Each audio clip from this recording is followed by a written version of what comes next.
right, we're talking to Father Jack Ashcroft. Father Jack Ashcroft, give us that website one more time, because I think people definitely should check out what you're talking about. Okay, it's www.trueexorcist.com.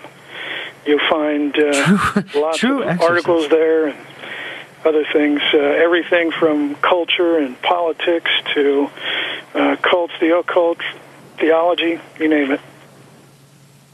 Now, since you've been on, I mean, we've been with you for the entire hour so far. Since you've been on, we've been getting a lot of messages about exorcisms. Ask them about exorcisms, and this is what I want to do. We're going to do that, but since there's so much interest in that, evidently, which kind of scares me, by the way. I don't know what's going through the mind of you listeners, but since there's so much interest in that, we'll have to have you on just to talk about that, and we'll do a whole hour devoted to that. But you said something that's very interesting that I want to get back to, since we're talking about how the political side, the societal side, and the influence of the occult is really playing out.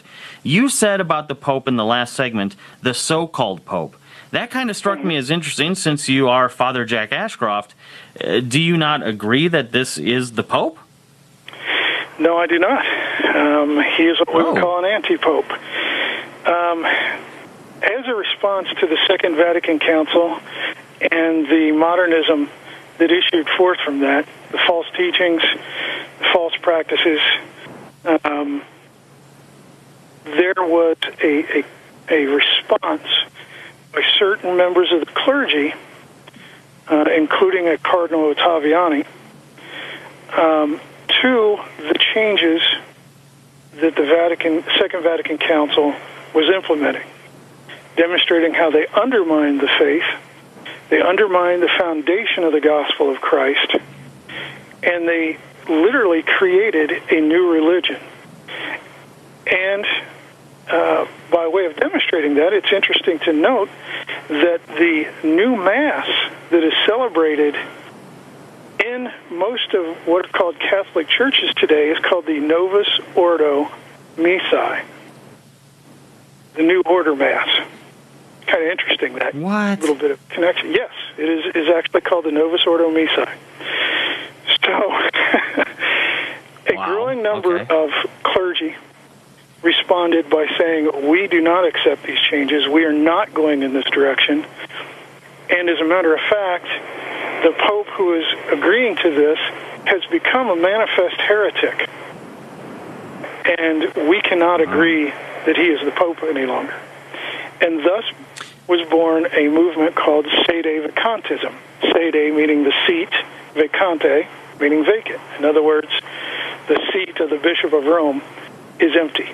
There is no Bishop of Rome. From John the 23rd, who was a Freemason, which automatically excommunicated him, down to Frankenpope, or Pope Francis if you prefer. None of these men are Catholic, and none of these men can even claim to be Christians in any sense of the word. They are modernists, they are heretics, they are globalists, they're relativists. And so when I say the so-called Pope, it's because of that. The fact of the matter is, there is grave doubt, and Catholics listening to this need to understand there is grave doubt that any of these men, ordained or consecrated, using the Novus Ordo rites, is even valid. In other words, the priest in your parish might not even be a valid priest. He might be a layman just like you. So what you have, talk about taking a vow of celibacy for no good reason, I guess. Yeah, exactly. You know, there are even Novus Ordo Catholics, people who are in the present Catholic Church and who think he's the Pope, who have started to be a little disturbed by the things that Frankenpope is saying, with good reason. The things he is saying are patented relativism. Atheists going to heaven, even talking about homosexuality is acceptable, etc. I mean, these are all the logical ends of the Second Vatican Council. So there are a lot of us. Would you say then? I mean, because hold on one second, just because we're running out of time, and I'm not a Catholic, so these are honest questions. Would you say then, because of the direction that it's going, and because of the occupancy of that position by somebody who is evidently not qualified to hold that position, that it's of a satanic influence? Because I would think if I was Satan, man, that would be a great coup d'etat right there, to put somebody who's not qualified in that seat. Even Paul VI, who was a heretic himself, at the conclusion of the Second Vatican Council, he proclaimed, and I encourage your listeners to go look this up and you'll find out it's true, he proclaimed, the smoke of Satan has entered the church. Wow. Pretty serious proclamation. So do we see this current pope leading people in a satanic way? I mean, as an exorcist who's been doing this for a long time, do you see similarities between what the current pope or Franken-pope is doing and what you see in symbology or acting out in the demonic realm? I will say this, that Francis is promoting the same agenda that the progressives are, the same agenda that the globalists are. And the globalists and the progressives have a foundational philosophy rooted in occultism.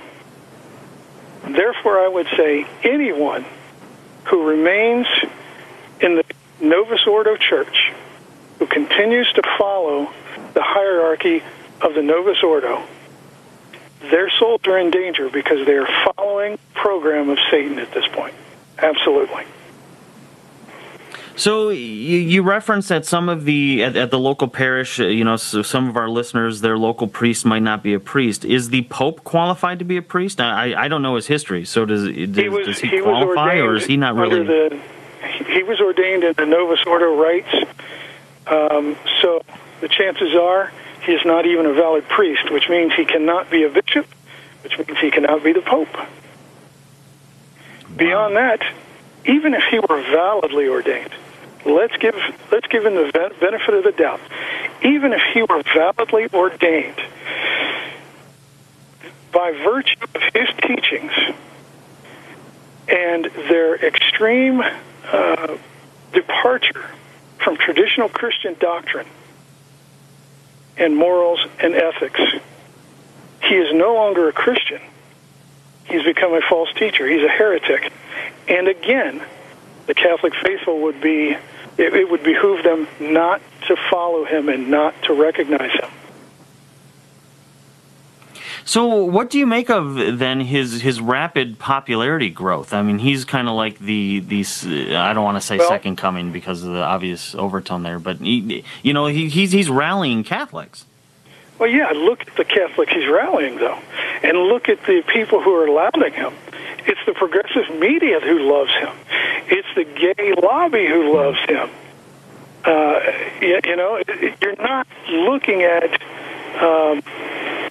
Christians who are seeking to be faithful to the teachings of the gospel, faithful to the teachings of the church. What you're seeing are the radical elements of the church who are flocking to this man, and the radical elements in media and society who are supporting this man. So, of course, he's going to have a degree of popularity. Keep in mind, Adolf Hitler was on the cover of Time magazine and was lauded by the progressives as well. It was only when the Holocaust became known to the rest of the world that they tried to recast him as a right-wing extremist when, in fact, he was a leftist. He was one of their own. So you're seeing the same sort of thing play out with Francis. These people are lauding him because he's promoting their agenda, which is the globalist progressive agenda. Should we be afraid of the power that he's starting to accumulate then? Absolutely. He is attempting to pull in elements of orthodoxy. He is attempting to erode the sovereignty of State of Israel. He's a very real and very frightening player on the world scene. Well, Father Jack Ashcroft, it has been a pleasure. We're going to have you back on soon, sir. The website, trueexorcist.com. Folks, that does it for today. Remember, no victim, no crime. Look into jury nullification. Today, tomorrow, and as always, may your path lead to heaven, and may freedom follow in your footsteps.